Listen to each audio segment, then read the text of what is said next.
Bonjour et bienvenue sur Radio Philo, la radio où les questions ont plus d'importance que les réponses qu'on leur trouve. Il y a deux personnes qui tiennent la barre. Moi, Rémi, éternel étudiant de la vie qui ne sait qu'une chose, c'est que je ne sais rien. Moi, c'est Simon, accompagné de mon chat Jacob. Simon et Jacob. Merci Simon. Et aujourd'hui, on vous propose de parler du vivant. Et la question que je voudrais te poser, Simon, c'est qu'est-ce que le vivant? C'est une excellente question, Rémi. Ça va paraître con, mais on pourrait partir de cette simple distinction que est vivant ce qui n'est pas mort. Du coup, euh, à savoir, par exemple, mon chat ici est vivant parce qu'il n'est pas mort, là où un caillou n'est pas vivant parce qu'il ne peut pas, du coup, être mort. Ce qui sous-entend que pour être vivant, il faut qu'il se soit inscrit en nous une forme de finitude. L'arbre, par exemple, a une finitude, même si récemment des spécialistes en botanique, en biologie, ont vu que s'il n'y avait vraiment rien qui empêchait l'arbre, donc pas de champignons vénéneux, pas de trucs, pas de quoi que ce soit, un arbre pourrait tenir ad vita aeternam. Ah ouais, Ouais. d'accord. C'est pour ça qu'on peut observer, je crois qu'il y a un des plus vieils arbres du monde, il doit avoir 5000 ans, par exemple. Et parce que du coup, il n'y a rien, il n'y a pas eu de danger, de choses ou d'hommes, de parasites ou quoi que ce soit qui ont entravé ça. Hmm. Ouais, en fait, tous les arbres de l'époque des dinosaures, ceux-là ont disparu parce que... Mais il y a eu plein de merdes en gros qui ont fait qu'ils ont disparu, mais apparemment, si là, à l'inverse de nous, il y a ce qu'on appelle nous la sénescence, c'est-à-dire que vers 25 ans, notre cerveau arrive à maturité, notre corps aussi, et ça va être très. J'espère que les gens ne sont pas déprimés qui Pas nous écoutent. glauque, quoi. Mais en gros, après, il n'y a plus que ça pourrit, tout simplement. Il y a plus de. C'est comme un fruit mûr qui attend, se désagrège lentement. Ah ouais, non, c'est déprimant quand même, là. Ouais, complètement. Mais là où chez l'arbre, apparemment, non. Ça croît de plus en plus. C'est pour ça que les branches, si on ne les coupe pas, je pense qu'elles peuvent monter à des sommets pharaoniques, à moins comment dire, qu'elles tombent d'elles-mêmes, justement, pour continuer de pouvoir, que l'arbre puisse continuer d'exister. Hmm. Mais du coup, voilà. Ce qui est vivant, c'est ce qui n'est pas mort. Donc, ouais, ça veut dire à la fois tout et rien. Mais Hmm. ce qui est vivant, c'est ce qui comporte en lui les conditions de possibilité de la vie. Et une des possibilités de la vie, ça sous-entend qu'il y a une finitude, une reproduction. Qu'est-ce qu'il y a d'autre? D'aspiration de quelque chose de rejeter du coup ce dont on n'a plus besoin, etc., etc. D'accord. Et ouais, c'est quoi les autres conditions de... Je, Je sais plus, c'est en biologie, et c'est pour ça qu'on ne sait pas si les bactéries ou les virus sont considérés comme des êtres vivants. Hmm. Parce que, alors, je sais qu'il y a l'aspect de la finitude, donc ça a une date, en gros, une date butoir. Il y a la capacité à se reproduire. Ça veut pas dire qu'il faut le faire, mais c'est l'idée de vouloir perpétuer l'espèce. Et il y a le fait de donc d'emmagasiner, en gros, des ressources et de rejeter ce dont on n'a plus besoin. Il faut, Je pense doit y avoir une quatrième condition, mais il me semble, dans mes souvenirs lointains, que ça fait des conditions pour considérer que, OK, cet être est vivant, cet être ne l'est pas. Hmm. Donc si un jour on trouve la recette de la jeunesse éternelle, bah quelque part on n'est plus vraiment vivant, puisqu'il n'y a plus de notion de finitude. Bah ouais, c'est vrai. Parce que, Hmm. en fait, faut pas confondre l'éternité et l'immortalité. Si l'éternité, ce serait vraiment être hors du temps, Hmm. qui fait que, quoi qu'il arrive, tu ne peux pas du tout mourir. L'immortalité, ce serait plus, tu vois, comme Legolas dans Le Seigneur des Anneaux. Il n'a pas l'effet du temps sur lui. Il peut vivre des milliers d'années. Mais par contre, on lui donne une flèche en plein cœur et il peut mourir. Ah oui, oui, oui, oui, oui. Ok. Il n'y a pas, du coup, il y a pas la sénescence. Il n'y a pas, du coup, ouais, je sais pas comment faire. Ouais, ça pourrit pas dans son corps, quoi. Non. Le temps n'a quasiment aucun effet sur lui. Peut-être que sa peau va vieillir parce que C'est ça qui est étrange chez les elfes. Bon, on sait que ça n'existe pas, mais s'ils disent, si oui, les elfes sont immortels, bah, du coup, comment est-ce qu'ils peuvent grandir? Donc, il y a bien l'effet du temps sur eux. Il y a d'abord un bébé elfe avant d'arriver à un âge adulte elfe. Hmm. Donc, il y a quand même bien l'effet du temps sur eux. C'est ça qui Un est effet de vieillissement quand même. bah, ouais. On voit que, alors, faut connaître le Seigneur des Anneaux, mais on voit que Elrond est plus vieux que Arwen, du coup, sa fille, qui est à peu près, enfin, donc on voit qu'il y a quand même une dégénération manifeste physiquement. Mais effectivement, si avec tout le transhumanisme qu'il y a en ce moment et depuis pas mal de temps, si on dit que pour certaines personnes comme John Harris, la vie c'est juste une maladie, on va trouver le remède, bah, qu'on ne meurt plus du tout, il va tomber, je suis plus con, qu'on ne meurt plus du tout, est-ce qu'on pourra dire qu'on est vivant? Hmm. Ah ouais, c'est vrai que j'avais jamais vu le truc comme ça, hein. Mm. Ouais, ok. Donc, à partir de là, enfin, ça, c'est une notion, en fait, c'est une notion du vivant et elle est liée à la vie parce que quelque part, des fois, on peut dire, ben, ouais, je suis en vie, mais je suis mort à l'intérieur. Donc, Ouais, qu'est-ce que ça veut? Est-ce que c'est lié au vivant ou pas? mhm. Ouais, là, on s'est surtout arrêté sur une définition, on va dire, biologique Hmm. du terme vivant. Mais en fait, on peut, se- on peut être vivant biologiquement, mais pas vraiment vivre, quoi. Si, c'est ce qui fait la grande distinction. Ouais, quand j'étais prof de philo, les élèves, je leur disais à chaque rentrée que la philo, ça servait à rien, mais que c'est pour ça qu'il fallait en faire. Parce que si on part du principe que bah oui, ça sert à rien et qu'on doit faire uniquement des choses qui nous servent au sens au sens strict du vivant, bah on serait pas mieux que des fourmis. Vivre en colonie, on irait bosser. D'ailleurs, si on prend les fourmis, c'est à leur naissance qu'un rôle leur est attribué. Bah, toi, enfin, il n'y a pas quelqu'un qui décide, mais c'est pas ça, ce sera des fourmis ouvrières, ça sera des fourmis soldats, ça ce sera des fourmis nourricières, etc. Et, et si on ne va pas au-delà, du coup, peut-être au-delà du vivant au sens strict, ben on ne serait pas mieux que des fourmis. Bah, toi, tu seras charpentier, tu seras ingénieur, toi, tu seras une femme, donc ça sera comme ça, toi, tu seras un homme, donc tu seras comme ça, etc., etc. Hmm. Là où, justement, la philosophie permet, en toute humilité, d'essayer de se tenir un petit peu au-dessus du vivant et pour arriver au stade qui serait plutôt de l'ordre de l'existence. Extare, en latin, se tenir au-dessus d'eux. Et c'est dans ces conditions comme ça qu'on peut sortir du vivant au sens strict pour aller plus vers soit la vie ou l'existence. On pourrait dire les deux si on veut pas chipoter sur les mots. Et dans ce cas-là, les personnes qui se sentent vides à l'intérieur, généralement, elles sont en mode survie. Elles souffrent d'un manque. Manque de quoi? On ne sait pas. Ça se trouve, elles ne le savent pas elles-mêmes. Généralement, c'est un manque d'amour de soi. Un manque de clarté aussi sur ce qu'ils veulent faire vraiment de leur vie. Et en fait, elles stagnent. Ouais, du Et coup, on peut pas vraiment parler de vivant sans parler de survie.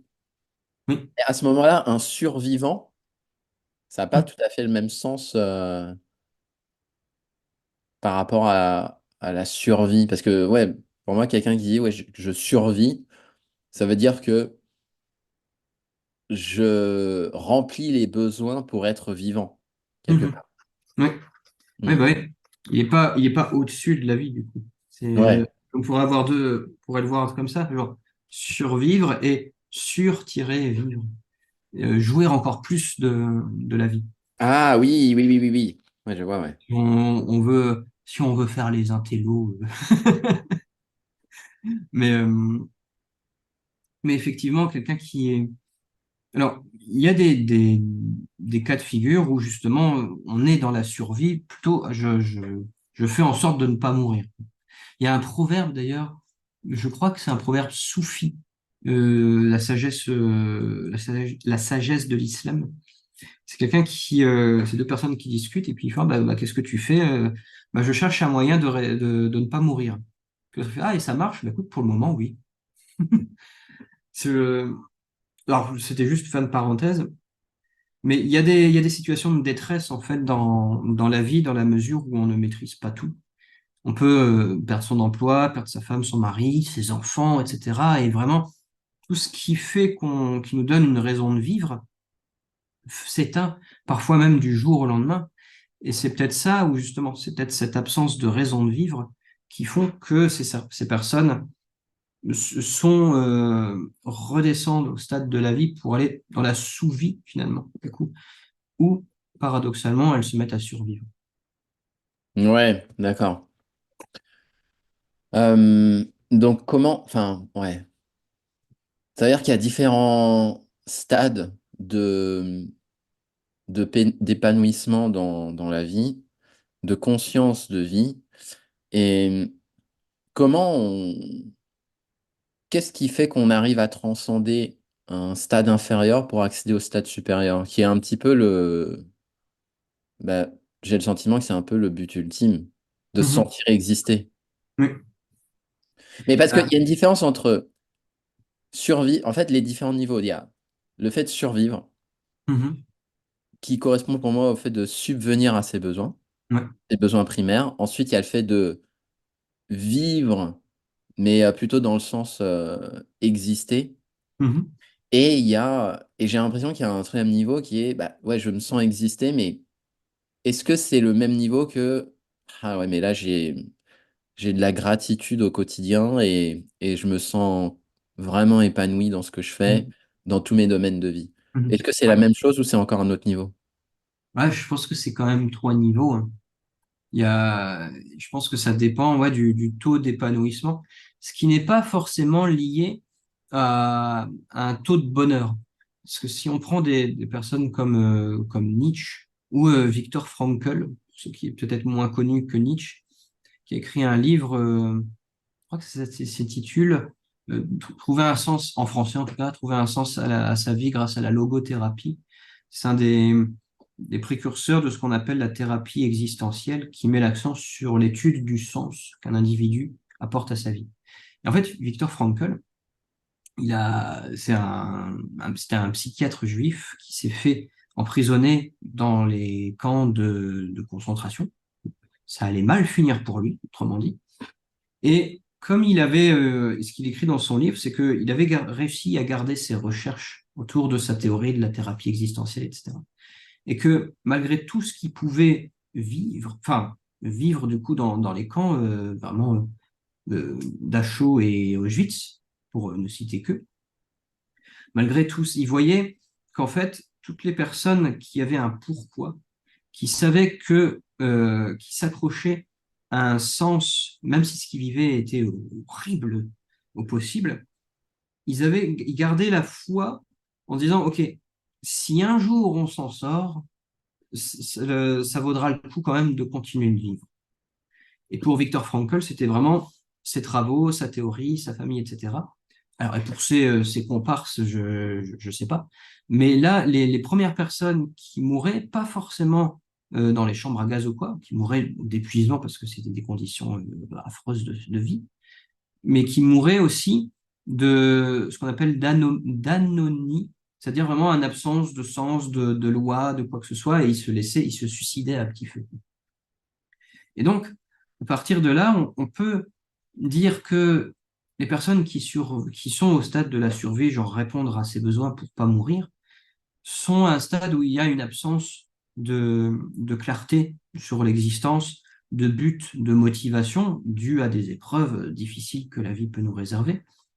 Les personnes qui sont en mode vie, ce qui est plutôt une vie par défaut, des fois, genre Ghislaine, 43 ans, analyste financière à Leroy Merlin, enfin, qui a une vie par défaut, qui c'est pas de sa faute, hein, mais qui continue, comme ça, qui se pose pas forcément de questions, et soit ça lui va, soit elle ressent après une absence de sens, du coup on parle de burn-out dans le milieu professionnel, et après il y aurait peut-être ce stade de qu'on pourrait apparenter à ce que Freud appelle dans le malaise dans la civilisation un sentiment océanique, c'est-à-dire c'est ce sentiment de faire un avec l'univers, ce qui est un peu proche, on va dire, dans la philosophie orientale, indienne, c'est même pas un dépassement de soi, mais c'est un retour à ce qu'ils appellent l'un, avec un grand U, le, pour aussi appeler, je sais pas, le cosmos, l'univers, enfin, cette espèce de force dans Star Wars. J'ai pas vraiment, je sais pas comment le traduire. Et donc, on aurait ce sentiment, en gros, d'être sur la bonne voie, d'avoir son why, son pourquoi, une raison de vivre, et le comportement qui rend possible la réalisation de ce pourquoi. On peut appeler aussi une vision dans l'entrepreneuriat. Hmm. Donc avoir cette vision, ça nous permet c'est pas de rester en vie, mais vraiment de fusionner avec... bah, quelque part, c'est une fusion avec le vivant. Quand tu parles Oui. de l'un, être Mhm. faire un Ah oui. avec la nature, avec notre environnement, Mhm. c'est... est-ce que c'est pas un retour aux sources, justement, notre but ultime? Est-ce que c'est pas un retour aux sources? Bah, faut se méfier aussi de l'abus de langage avec le retour aux sources, parce que il y en a, ils vont se mettre à dire, ah, un retour aux sources, donc à l'âge de pierre, donc, etc. Ah oui. Hmm. Donc, je vois ce que tu veux dire, mais en fait, j'avais une théorie un peu étrange, mais c'était qu'on pouvait interpréter le jardin d'Éden comme dans la mythologie chrétienne, comme l'instant avant la naissance de notre néocortex qui permet du coup d'avoir cette conscience réflexive sur nous-mêmes. Là où mon chat, par exemple, vit avec les lois de la nature sans se poser de questions ou quoi que ce soit. Et que tu vois, quand dans dans la Genèse, il y a le serpent qui tente Ève de goûter au fruit de la connaissance. Et c'est dès l'instant où euh, il goûte au fruit, donc on dit que c'est une pomme, alors qu'il n'y a jamais marqué de pomme dans la Genèse, mais c'est le fruit de la connaissance et qu'ils découvrent qu'ils sont nus, qu'ils vont mourir, qu'ils sont vivants, d'une certaine manière. Et j'ai l'impression effectivement que un des buts, on va dire, inconscients de l'humanité, ce serait d'apprivoiser suffisamment notre conscience pour retourner à métaphoriquement le jardin d'Éden, donc avant la connaissance de notre finitude, la connaissance de notre nullité, de la faute, du bon, du mauvais, etc., etc. Hmm. Ouais, dénué de tout jugement finalement. Mhm. Et d'être pour le coup, dans la vie, ce que Nietzsche appelait par-delà le bien et le mal, c'est-à-dire que bah, dans la nature, il y a rien n'est bon, rien n'est mauvais. Je sais pas, mon chat qui bouffe une mouche, il n'y a aucun jugement de sa part. Il dit pas, saleté de mouche, j'ai toujours été mouchophobe. Pas du tout. Il le fait et c'est tout. Et pareil, la mouche qui se nourrit et pond ses œufs dans le cadavre d'une bête ou d'un être humain, se dit pas, bah tiens, je vais lui pondre dans les joues. Elle va le faire chier. Non, elle s'en fout. Elle obéit à un dessein qui le dépasse. Mais alors là, il y a un paradoxe que je vois pointer qui est que, ok, donc si euh, le fait de pouvoir être dénué de tout jugement, c'est ça qui nous permet de vivre, mais vraiment de vivre, d'exister, de nous épanouir et de ne faire qu'un, pourquoi, ben, quel est déjà le responsable de ce jugement-là? Et est-ce que c'est l'éducation, la société? Euh, Sachant que finalement, dans la nature humaine, il existe un espace où on peut être dénué de tout jugement. Mhm, Qu'est-ce qui amène ça? Et, et si c'est la société, si c'est la comparaison aux autres, etc., qu'est-ce qui fait qu'on y soit autant attaché, sachant que notre but ultime, c'est quand même de pouvoir nous réaliser en nous dépossédant de tous les jugements qu'on pourrait avoir et qui nous freinent dans notre mhm, condition de vie. mhm. Ouais, ça fait beaucoup. J'ai oublié la première question. En fait, c'est ce paradoxe-là, je me dis, mais comment ça se fait que si on souhaite ne plus avoir de jugement pour pouvoir vraiment nous sentir exister et vivre selon nos termes, pourquoi on s'attache autant aux dictats et aux injonctions qui nous conditionnent que ce soit par la société, notre éducation, etc. Ouais. Bah, en fait, je pense qu'il faut du jugement, parce que sinon, je veux dire, celui qui s'abroge de tout jugement, c'est le psychopathe au sens maladif du terme. On a qui dit bah je tue quelqu'un parce que j'ai envie de le tuer, tout simplement. Et ça, il faudrait condamner ce type de jugement. Là, donc c'est pas le comment dire. Je pense qu'il y a du jugement parce qu'on a des émotions et que c'est nos émotions et nos peurs ancestrales qui font que bah si je suis jugé par autrui, autrui va peut-être ne pas m'aimer. Si il m'aime pas, il va me chasser. En gros, je vais être seul. Et si je suis seul, je meurs. Au temps des premières civilisations, premières peuplades humaines, celui qui était seul dans la nature ne vivait pas bien longtemps. Il avait besoin du coup de ce groupe pour survivre. Donc je pense qu'il y a une part de ça, du coup, ce jugement des autres. Et en fait, j'ai l'impression que le gros nœud du problème, c'est qu'en tant qu'être vivant, du point de vue strict, du coup, on est toujours les mêmes. Toujours, on a peut-être moins de poils, c'est possible, mais on fonctionne toujours de la même manière, sauf que la société a évolué et continue d'évoluer de manière beaucoup plus rapide, et les peurs que l'on avait, qui jadis pouvaient nous aider, sont devenues les freins de maintenant. La peur du rejet, qui était une bonne chose pour la survie de l'espèce, est devenue hypertrophiée, du coup, par rapport à sa nécessité actuelle. Moi, si j'ai envie de, ben là, voilà, je suis content, j'écoute de la musique et puis j'ai envie de chanter un petit peu ce que je chante là en pleine rue, sans que ça dérange forcément tout le monde, mais juste au risque de passer pour un huluberlu. Il n'y a aucun danger. Personne ne va venir, hey, vous, là, meurs. Non, pas du tout. Ou alors un psychopathe qui, du coup, s'abroge de tout jugement. Mais, euh, mais par contre, la peur, tu vois, de se lancer, de se mettre à la peinture, de créer, de montrer ses créations, etc., celle-ci est hypertrophiée parce qu'on s'imagine le jugement qu'autrui va pouvoir faire à notre égard. Hmm. Le jugement d'autrui, ouais, c'est ça. C'est forcément un jugement d'autrui à notre égard ou notre propre jugement? Ah, c'est le jugement d'autrui à notre égard tel qu'on l'imagine. J'imagine que autrui va penser ça de moi, alors que généralement les gens s'en foutent.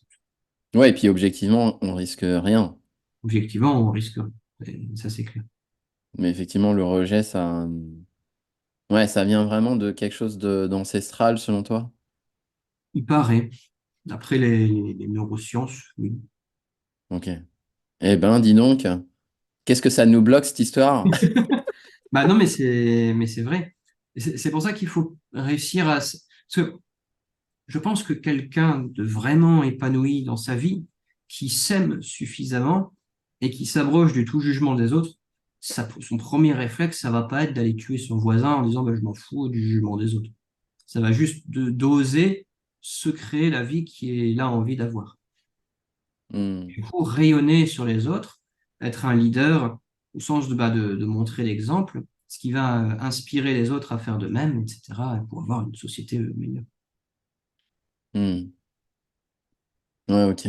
Donc, le vivant, au final, ça a des ramifications un peu dans, dans tous les sens. Avec différents niveaux de conscience, Mhm. différents niveaux d'épanouissement. Et la condition pour pouvoir subvenir à ses besoins, bon, alors c'est manger, dormir, hein, pour pouvoir se sentir exister, mais ça a l'air d'être quand même pas mal lié aux émotions. Mhm. Ouais. Même si, bon, ton chat, je pense que il peut avoir peur, et du Oui, coup, bien sûr.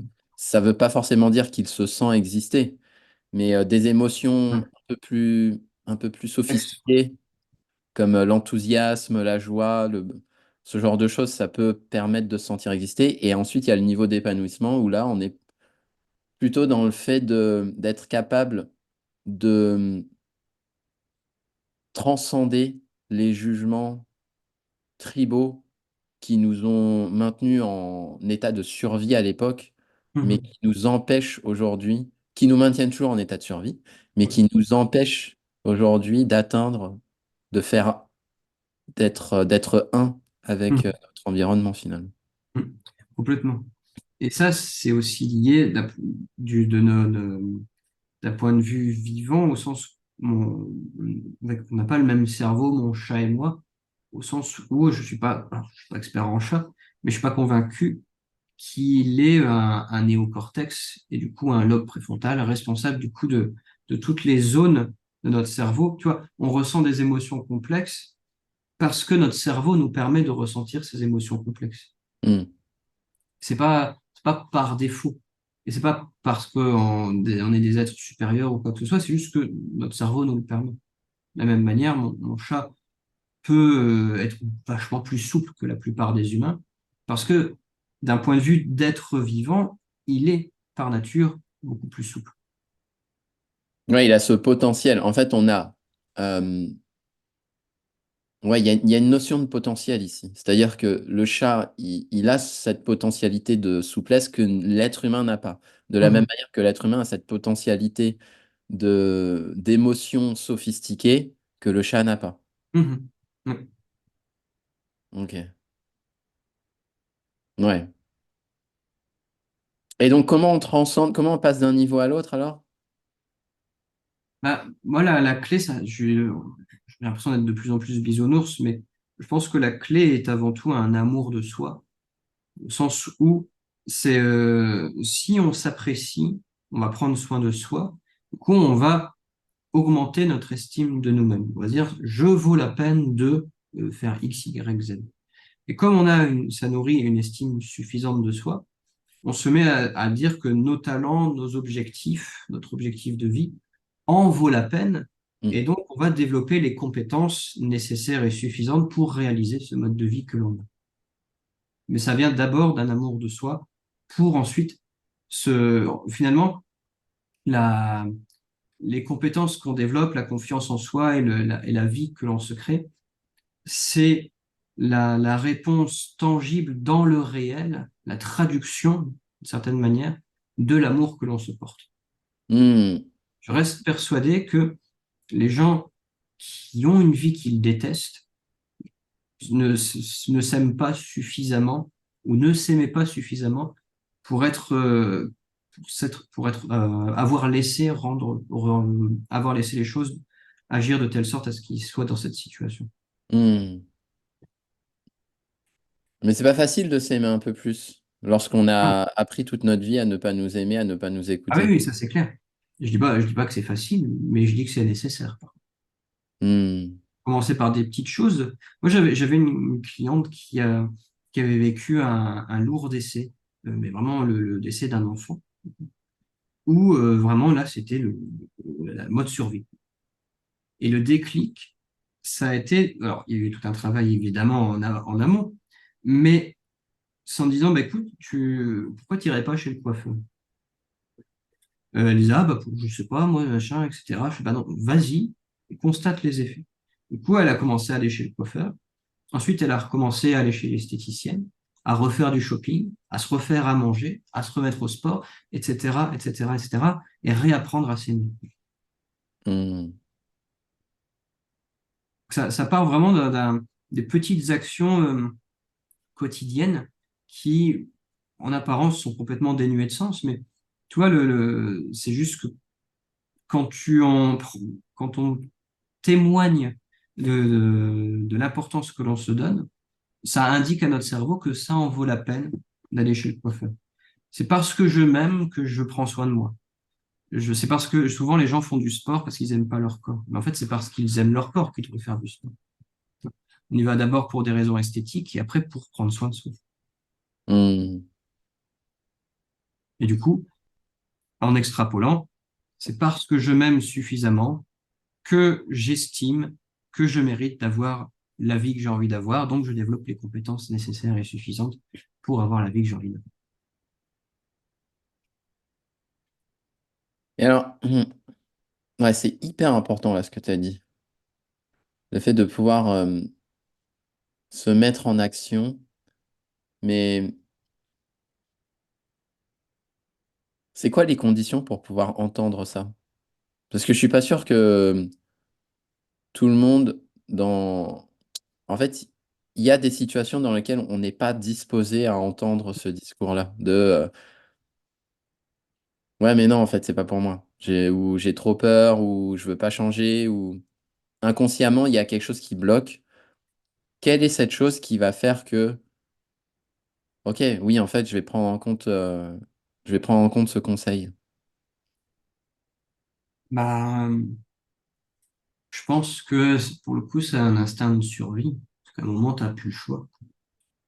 Là, si je prends le cas de ma cliente, c'est que lui, bah, écoute, c'est ça où en fait ça va servir à rien et tu vas juste finir comme ça, voire enfin elle avait des pensées suicidaires, donc si tu le fais pas, en fait, tu vas juste mourir.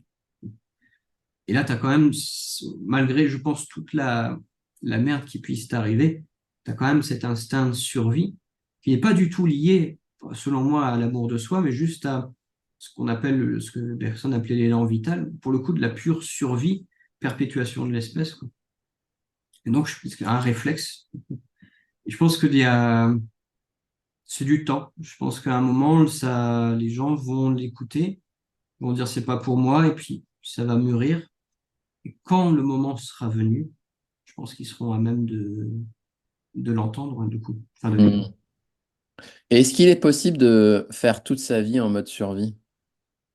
Ah, malheureusement, oui, mais, mais c'est pas, c'est juste que, tu vois, qu'on apprécie ou pas sa vie, ça change rien à la fin, au sens où, bah, dans tous les cas, tu meurs.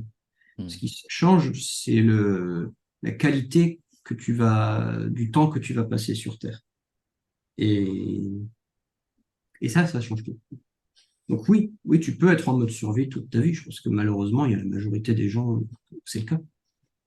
Mais ça veut dire que bah, ils étaient plus au rang de fourmis que d'êtres humains. Hmm. Sans jugement de valeur, hein. C'est juste Non, dans ma... non, ouais, ouais, bien sûr, ouais, ça c'est un point important à préciser. Et qu'est-ce qui fait qu'on réalise que, ouais, mais en fait, j'ai pas envie de vivre cette vie-là non plus. Même si, non, l'émotion, c'est un point. C'est-à-dire que, ouais, je suis frustré, je suis pas très content de ma vie, mais on peut quand même passer toute sa vie à ressentir ses émotions et ne rien faire. Mhm. Mais il y a des moments où il y a une réalisation quand même, où là, les gens qui transcendent cette situation, qu'est-ce qui change? Qu'est-ce qu'elles ont fait de plus que les personnes qui restent tout le temps dans ce mode de survie?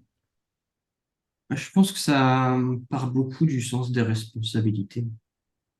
Je pense qu'à un moment, c'est souvent les personnes qui restent dans le mode survie, ils refusent de voir leur part de responsabilité dans la vie qu'ils ont. C'est comme les personnes qui disent, ah, c'est chiant, tout le monde me demande de faire plein de trucs. Et on ne demande jamais mon avis ou on prend jamais soin de mes besoins, etc., etc. En fait, généralement, quand tu questionnes ces gens, tu leur dis, ouais, mais tu t'as dit aux gens que ça te plaisait pas de faire ça? Généralement, ils disent, bah non. Parce que c'est difficile d'en vouloir aux gens, de te demander de toujours faire tout si tu ne leur as jamais dit d'arrêter. Et là, on passe du coup de reconnaître sa part de responsabilité dans la situation que l'on a. Hmm. Pas dire que c'est sa faute, juste dire la personne est responsable au sens quelle réponse elle va apporter. Et alors, enfin, ça, ok, ça veut dire qu'il y a une prise de conscience de ma responsabilité dans la situation que je vis aujourd'hui. Mais il y a aussi l'histoire de, tu vois, quelqu'un qui tombe malade, Mhm. qui était en mode survie, qui tombe malade, ou à qui il arrive quelque chose d'important dans sa vie. Et qui lui fait prendre conscience que, mais en fait, oui, j'étais en mode survie et je pense qu'il est temps d'apprendre à exister. Et parfois, j'ai l'impression qu'il faut cet événement Mhm. extérieur qui n'est pas pour le coup de la responsabilité de la personne, pour que cette personne prenne conscience de la responsabilité de, bah ouais, maintenant, en fait, il est temps de vivre. Mhm. Oui. C'est une forme de pattern interrupt. C'est que t'as des œillères, t'as le nez dans le guidon, métro, boulot, dodo, métro, boulot, dodo. Baf. Tu prends une bonne baffe de réalité. Ça fait mal, souvent.